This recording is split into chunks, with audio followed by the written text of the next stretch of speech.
राजधानी भोपाल के बेरसिया कस्बे में स्थित एक गौशाला में बड़ी संख्या में गायों की मौत का मामला सामने आने के बाद मध्य प्रदेश की आर्थिक राजधानी इंदौर के पेड़मी गांव की गौशाला में गायों की मौत ने कुछ घंटों के लिए जरूर सियासत में हलचल पैदा की थी।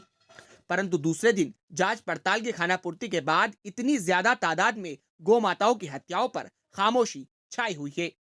लेकिन हकीकत यह है कि इंदौर संभाग की 185 गौशालाओं में 26,000 से ज्यादा गायें भूख से तड़प रही हैं। इनमें 59 सरकारी गौशालाओं में 3,531 गाय भगवान भरोसे हैं, तो वहीं 126 प्राइवेट गौशालाओं में 22,578 गाय भक्तों के भरोसे। गायों के नाम पर सियासत करने वाले ये भी नहीं जानते होंगे कि इन गायों को पालने के लिए सरकार मात्र 20 रुपए रोज देती है, जबकि एक दिन में भूसे पर ही 100 से ज्यादा खर्च हो जाते हैं। सरकार केवल गौशाला का निर्माण करती है, उसका संचालन सामाजिक संस्थाओं के द्वारा किया जाता है। संस्थाएं सोचती हैं कि जब सरकार ने गौशाला का निर्माण किया है तो वो उसका खर्च भी उठाएंगी। कुछ महीने तक तो ये संस्थाएं खर्च का निर्वहन करती हैं, लेकिन जब सरकार द्वारा गाय के हिसाब से खर्च नहीं दिया जाता तो सामाजिक संस्थाएं भी हाथ खड़े कर देती हैं। ये संस्थाएं ऐसा करने पर मजबूर क्यों हो जाती हैं, ये भी समझ लेते हैं।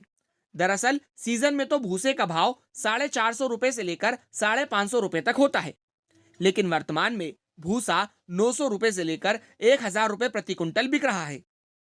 एक गाय दिन भर में कम से कम 5 से 7 किलो भूसा खाती है। इस हिसाब से 50 से 70 तक का भूसा एक गाय दिन भर में खा लेती है। इसके अलावा चारा, दाना, पोषण, आहार, दवाई की व्यवस्था, गौशाला की लाइट, साफ सफाई और लेबर का खर्च भी होता है। यानी कम से कम एक गाय पर रोज 80 से 100 रुपए तक का खर्चा बैठता है, जबकि सरकार की तरफ से एक गाय के लिए केवल 20 रुपए दिए जाते हैं। इस हिसाब से आप खुद ही अंदाजा लगाइए कि गौ माताओं का रखरखाव कैसे किया जाता होगा।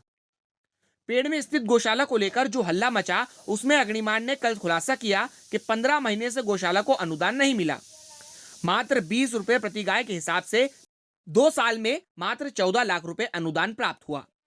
गौशालाओं को 2020 में लगभग 10 लाख रुपए अनुदान मिला। इसके बाद 2021 में 17/8/2021 को 2,175,000 मिला और 19/12/2021 को 1,93,950 रुपए, जबकि अनुदान राशि का 10 गुना से अधिक खर्च हो गया।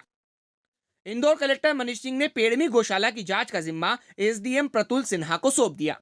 सिन्हा ने अपनी रिपोर्ट बनाकर सौंप दी। अब इस रिपोर्ट के आधार पर प्रशासन उचित कार्रवाई करेगा। कार्रवाई कितनी उचित होगी, ये कार्रवाई खुद बता देगी। कांग्रेस के जनप्रतिनिधियों और कार्यकर्ताओं ने भी इस गौशाला को लेकर शुरू में हो हल्ला मचाया, लेकिन अब वो भी कहीं नजर नहीं आ रहे हैं।